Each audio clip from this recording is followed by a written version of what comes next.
이 시간은 마지막 시간 중에서 마무리 단계에 가는 시간입니다. 앞에서 말씀드린 바와 같이 이 시간은 다이놀핀에 대해서 이야기하겠습니다.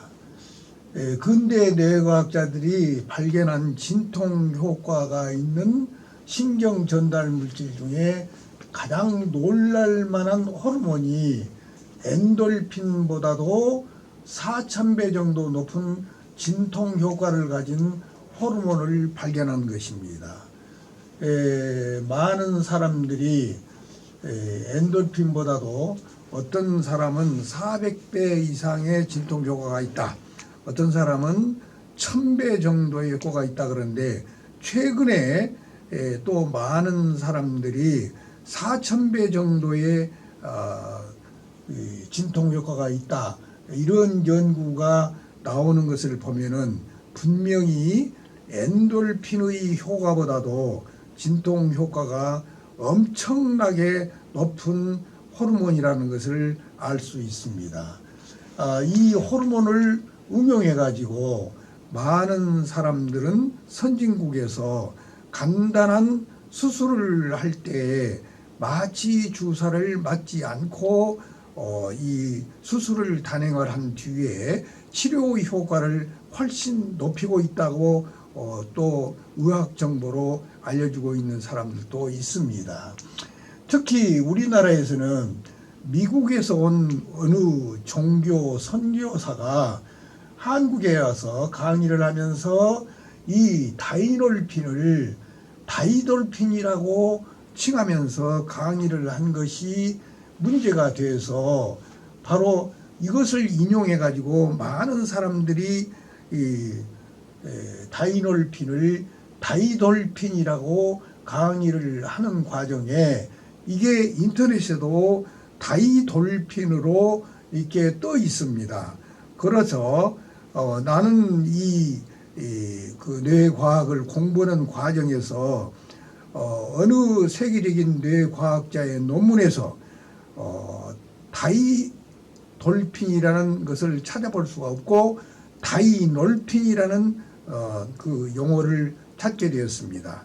그래서 이것을 확인하기 위해서 국내의 유명한 뇌과학자들은 물론이고 해외까지 연락을 하면서 다이돌핀이 맞냐 다이놀핀이 맞냐 하는 이 얘기를 확인한 결과 국제학회에서나 또는 국제뇌과학사전에서도 다이돌핀이라는 말은 없고 특히 영자에도 없고 다이놀핀이라는 것은 영자로 나오면서 그에 대한 설명을 해놓은 것이 정확하게 밝혀졌습니다.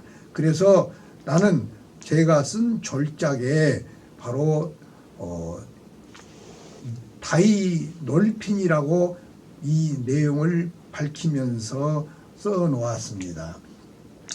이 다이놀핀으로 확인된 것을 명확히 알고 이제는 바로 얼마 전에도 제 핸드폰에 카톡으로 들어온 것도 다이돌핀으로 또 들어온 것도 있습니다. 아직도 그렇게 사용하고 있는데 우리는 정확한 학술적인 용어를 사용했으면 더욱 좋겠습니다. 다이놀핀은 뇌에서 분비되는 진통 효과가 뛰어난 호르몬입니다. 아까 앞에서 말한 바와 같이.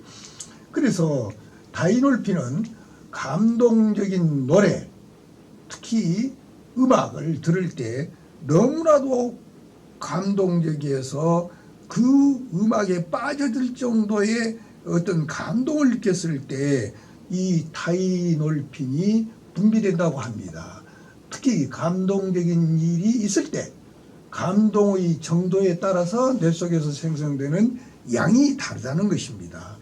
그래서 통증도 한순간에 제거하고 모든 괴로움에서 벗어나게 하고 죽음의 고통에서 벗어나게 하는 대단한 효과를 가진 것이 다이놀핀 진통 효과를 가진 호르몬이라고 합니다. 이 호르몬을 어떻게 하면은 바로 이 다이놀핀을 분비시킬 수 있을 것인가를 생각하면은 간단합니다. 어떤 것에 아주 책을 읽었다든지 어떤 여행을 갔다든지 무엇을 보고 느끼는 순간에 아주 감동의 효과가 충격적으로 감동을 받았을 때에는 다이놀핀이라는 호르몬이 분비된다는 것을 우리가 염두에 두고 이 호르몬을 될 수 있으면은 몸속에서 자생적으로 만들어서 질병의 치료나 예방의 효과를 노리는 것이 아주 좋은 일이다 하는 것입니다.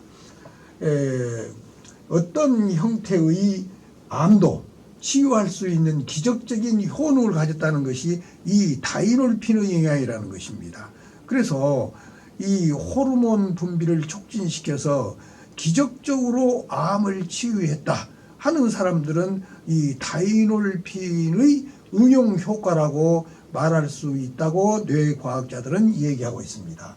다이놀핀과 엔돌핀, 세로토닌 등의 호르몬은 몸에서 생성되는 명약으로 통증을 완화시키고 기분을 상쾌하게 하는 돈으로 살 수 없는 약이지만은 인체에 부작용은 전혀 없는 호르몬이라는 것을 알아야 됩니다. 우리 몸에서 밖으로서 만들어지는 화학물질로 만들어진 약품을 섭취를 했을 때는 아무리 좋은 약, 명약이라도 비싼 돈을 사서 먹었다 할지라도 그것은 부작용의 효과가 있다는 것은 너무나 잘 알고 있습니다. 그러나 우리 뇌 속에서 만들어지는 다이놀핀이나 이런 세로토닌이나 또는 엔돌핀이나 이런 호르몬은 아무리 많이 분비되어도 전혀 부작용이 없는 신경 전달 물질의 호르몬이라는 것을 염두에 두고 뇌과학의 원리를 파악해서 그 분비를 촉진시켜 가지고 내 건강과 행복과 장수의 영광을 누려가는 것이 옳다고 생각하는 것입니다. 다음에는 그 도파민과 가바의 진통 효과가 있는데 이 이야기는 생략하기로 하고 마지막 시간이기 때문에 지금까지의 10회에 걸친 강의를 집약적으로 요약해서 몇 가지를 정리하고 실천을 강조하는 의미를 제가 둔 얘기를 하겠습니다. 뇌과학의 원리를 아무리 많이 알고 있다 하더라도 우리가 실천을 하지 않으면 아무 효과가 없습니다. 그렇기 때문에 내가 몇 가지를 집약적으로 정리해서 전체 강의를 일단 기초편을 마무리하도록 하겠습니다. 우리가 노화를 늦추는 것은 노화는 어쩔 수 없이 그 나이가 들게 되면은 찾아오는 현상입니다. 이 노화를 늦추기 위해서는 활성산소를 줄이는 것이고 또 인체에 흐르는 호르몬을 다양적으로 많이 분비시켜서 젊음을 유지할 수 있도록 호르몬 요법을 쓰는 두 가지 요법입니다. 이 뇌과학에서 가장 중요한 노화 촉진을 예방하는 것은 바로 이 두 가지 방법인데 활성산소를 없애는 것은 숨을 제대로만 쉬어도 활성산소를 많이 제거할 수 있는 것입니다. 그래서 우리가 노화를 예방하고 나이가 들어도 건강하고 행복하고 또 장수할 수 있는 조금이라도 장수할 수 있는 방법을 쓰는 것은 가장 중요한 몇 가지가 내가 얘기를 했었습니다. 앞에서 첫째는 음식을 먹을 때 제대로 먹어야 된다. 제대로 먹고 또 제대로 잠자고 또 제대로 운동하고 또 제대로 숨쉬고 제대로 쉬고 이런 또 제대로 싸고 이런 것을 제대로라는 말을 의미를 잘 생각해야 됩니다. 몸의 자연적인 순리를 따라서 이렇게 기능을 발휘하도록 만들어야 된다는 것입니다. 그러기 위해서는 바로 제대로 먹기 위해서 가장 중요한 것이 수없이 많지만 그 중에서 가장 중요한 것이 나쁜 화학물질이 들어있는 음식을 될 수 있으면 피하고 순수한 자연 음식을 섭취하는 것인데, 섭취할 때 제일 중요한 것이 오래 씹고 천천히 씹어서 오래 입에서 씹어서 삼키자는 것입니다. 그래야 제대로 먹는 기본입니다. 오래 씹다는 얘기는 침 속에 들어있는 뇌과학에서 가장 중시하고 있는 침 속에 들어있는 각종 효소와 호르몬들을 만유감 없이 발휘하자는 것입니다. 오래 씹으면은 침 속에서 이 호르몬 중에 소화성 호르몬이 많이 들어 있습니다. 그래서 입속에서 씹는 동안에 이미 탄수화물은 당질로 바꿔져 가지고 많은 소화가 이루어져 가지고 위로 넘어가게 되는 것입니다.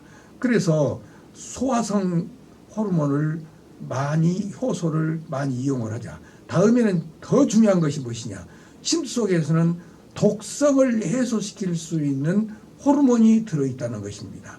독성을 해소시킬 수 있는 호르몬을 입에서 오랫동안 씹는 동안에 침이 많이 분비되는 입안에서 이미 독성을 해소를 어느 정도 시켜가면서 삼키게 되는 것이 그 효과가 있다는 것입니다.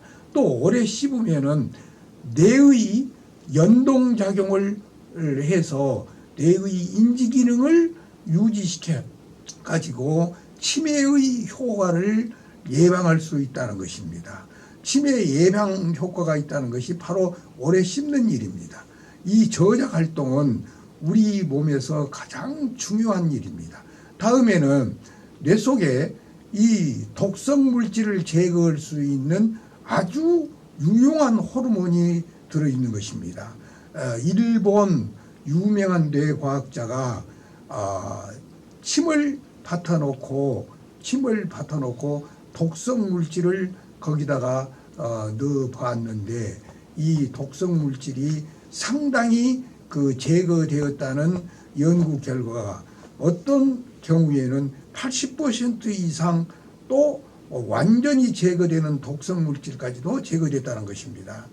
이 일본 학자가 바로 그런 연구를 통해서 생리학의 세계적인 학자로 발돋움하게 된 것입니다.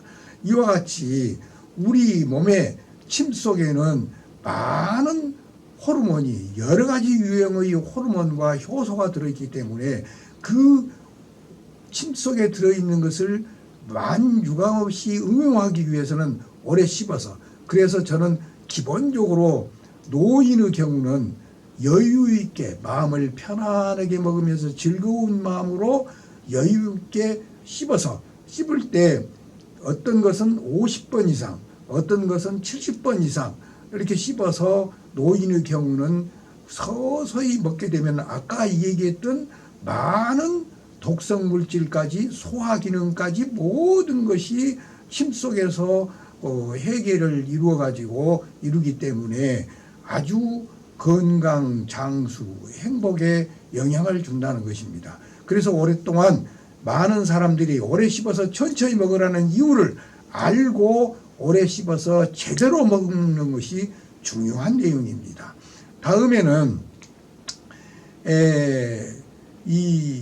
가장 내가 강조하고 싶은 얘기는 노인들은 오래 씹어서 먹는 것을 식사 시간을 70대 30으로 얘기하고 있습니다.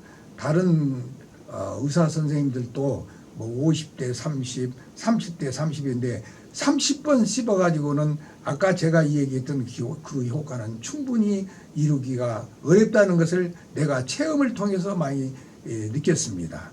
그래서 70대 30이라는 얘기는 70번 이상 씹어서, 최소한 70번 이상 씹어서 먹고 30분 이상 한 끼 식사를 여유를 가지고 천천히 식사를 하는 것이 건강 행복 장수의 기본이고 제대로 먹는 기본이라는 것을 이야기 드리고 싶습니다. 다음에는 또 제대로 호흡하는 것이고 제대로 잠자는 것이고 제대로 싸는 것이고 제대로 쉬는 것입니다. 이런 얘기를 수없이 내가 강의 서실에서 이 얘기를 했기 때문에 이것을 실천을 통해서 뇌과학의 원리를 최대한으로 응용하는 것이 옳다고 생각이 돼서 마지막으로 2번, 3번 여러분에게 강조하고 싶은 얘기는 뇌과학의 원리를 하나라도 알았으면 그 하나라도 실천하는 데 의의가 있는 것이지 알고 지나가지고 아이 그렇다더라 하고 이것이 좋다더라 하고 넘어가는 것은 아무 의미가 없다는 것을 알고 실천하는 것이 현대 4차 산업혁명 시대에 살아가는 현대인의 뇌과학을 바탕으로 하는 삶이다 하는 것을 새삼스럽게 인식하고